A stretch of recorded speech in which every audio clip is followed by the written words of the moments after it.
Today, we are going to review what is a compensating control, tips for designing the controls, and a few examples.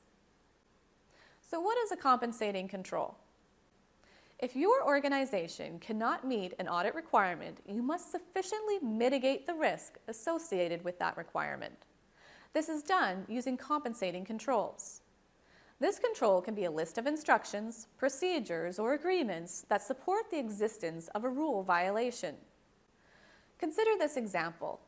Joan is a clerk at a small satellite location of a company where she processes cash receipts, but also must prepare the bank statement for deposit.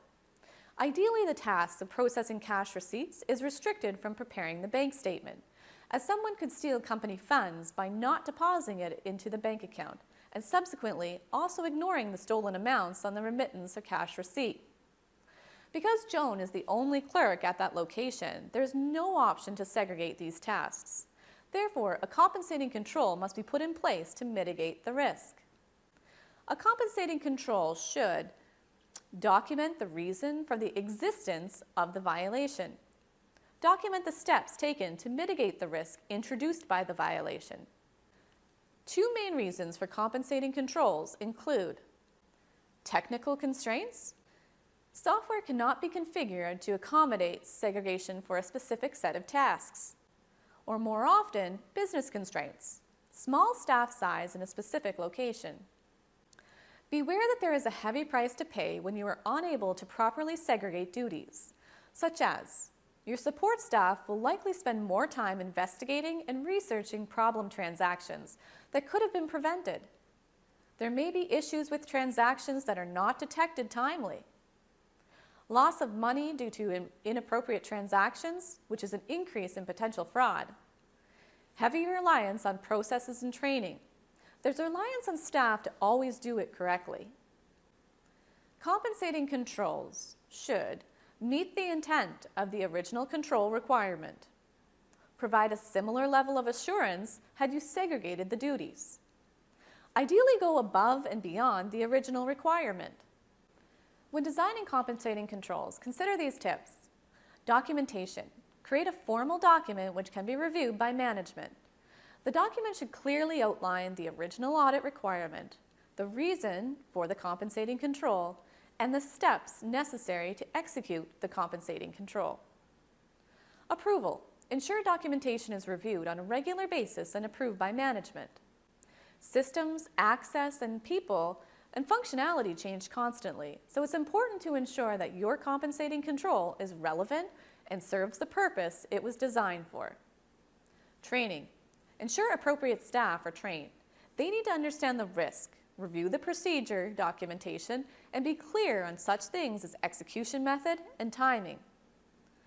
Review. Periodically review the control to ensure it's effective, especially in the first 6 to 12 months of a new control being in place. Let's look at a couple of examples of compensating controls.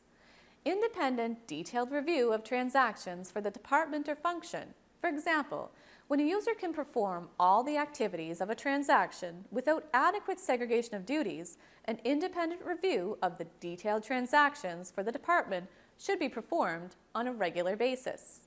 It will help identify, investigate, and correct improper transactions. This should be done by a second independent person. A second signature. The requirement for a secondary signature to authorize critical or sensitive transactions, such as high dollar value for purchase orders. Exception reports. These can be created in a reporting tool and set up on a scheduler so that they are run in a timely manner. The report is then checked against supporting documents, evidencing authorization and signed by a supervisor. An example of this is a report of changes to customer master data, which is reviewed against documentation that states the requester of the change is not the person who executed the change. It is highly recommended that compensating controls are reviewed and checked for evidence periodically by an independent person to ensure the controls are working properly. You can inquire about it, observe someone doing it, inspect the documentation, or re-perform the control to confirm if similar steps are taken. Was the re-performance successful? We at Q Software understand that audit reporting and design of associated compensating controls can be a difficult task. If you would like to discuss your specific challenges, please contact us. Also, make sure to subscribe to the Q Software YouTube channel. Just click on the subscribe button below or in the bottom right corner of this video.